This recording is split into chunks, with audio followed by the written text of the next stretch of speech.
Hace poco escuché una canción referente a reparto cubano y esto, que tiene una frase que dice, de donde yo vengo no se echa la meta. Básicamente es como que de donde yo vengo, si tengo algún problema, yo no te voy a echar la policía. Yo voy a resolver el problema como el tiempo de antes, es decir, con el honor, vamos a enfrentarnos y que pase lo que tenga que pasar, pero aquí la policía no tendría nada que ver porque nadie me tiene por qué defender. Hace mucho tiempo yo di una explicación de por qué ocurre este fenómeno en Cuba, relacionado con la mentalidad medieval, producto de la involución tanto económica como social, ¿no? Pero a eso hay que sumarle, digamos que la pieza fundamental que hace que el cubano piense así, que piense que echar la policía es sinónimo de debilidad, es sinónimo de cobardía. En Estados Unidos no sucede así. En Estados Unidos echar la policía es sinónimo de inteligencia, es sinónimo de defensa, es sinónimo de decir, me estoy cuidando.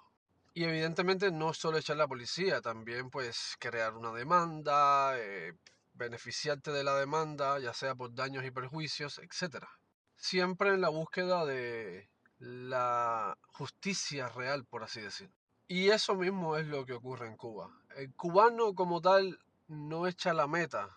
El cubano dice ser guapo, que dice ser hombre realmente, no solo por la mentalidad medieval producida por el mismo sistema político, sino también porque como la corte en Cuba, quien se encarga de interpretar las leyes, en este caso los jueces, por así decir, ya sean abogados, también fiscales, como están estrechamente ligados al comunismo castrista en este caso, es decir, a la mafia, ellos solamente velan por los intereses del bolsillo de los Castros. Mientras tanto, todo lo demás es abierto a corrupción, por así decir. Entonces el cubano dice, ¿para qué yo voy a meterme en un tema legal para resolver un problema que puede ser resuelto, digamos que de cara a cara? Si al final la policía va a venir, sí, pero hasta ahí va a llegar el problema. No va a haber un respaldo de un abogado, no va a haber una orden de alejamiento eficaz y efectiva, no va a haber una compensación, no va a haber nada que le diga al agresor, a ese criminal o a esa persona que me quiere hacer daño, para que te vas a perjudicar mucho más si le haces daño una vez más a la persona. Entonces, en lugar de llamar a la policía y quedar como un ridículo, porque al final va a venir la policía a las 3 horas, y ahí se va a resolver un poco el problema, pero ya luego vas a quedar como aquel cobarde que llamó a la policía porque necesitabas que alguien te defendiera, es mejor no llamarla, ¿sabes? Si alguien te estafó, es mejor no llamar a la policía, es mejor no crear una demanda porque no se va a resolver nada realmente con eso.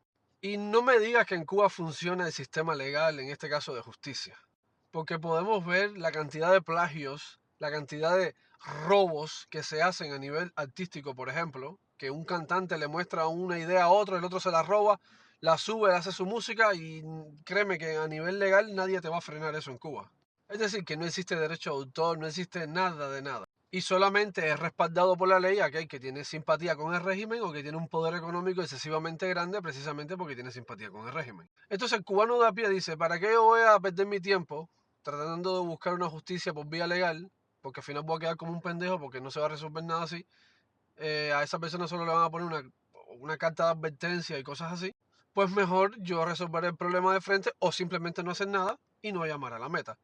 Por eso de donde yo vengo no se echa la meta, no es sinónimo de hombría, eso es sinónimo de comunismo castrista, es sinónimo de desgracia, es sinónimo de lo peor. Por eso siempre digo que el reparto cubano está hecho solo para distraer al cubano de la realidad, para engañarlo. Por eso yo no lo acepto, por eso para mí es una mierda realmente.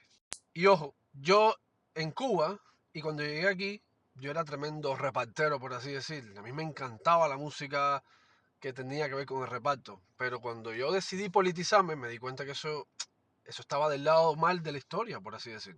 Y nada, eso era simplemente un tema que quería tocar referente a yo no he hecho la meta porque yo soy hombre. No, no eres hombre, eres un adoctrinado que estás engañado, que simplemente aceptas la desgracia de vivir en esclavitud de una mafia que vive de tus derechos. Solamente esa es la verdad.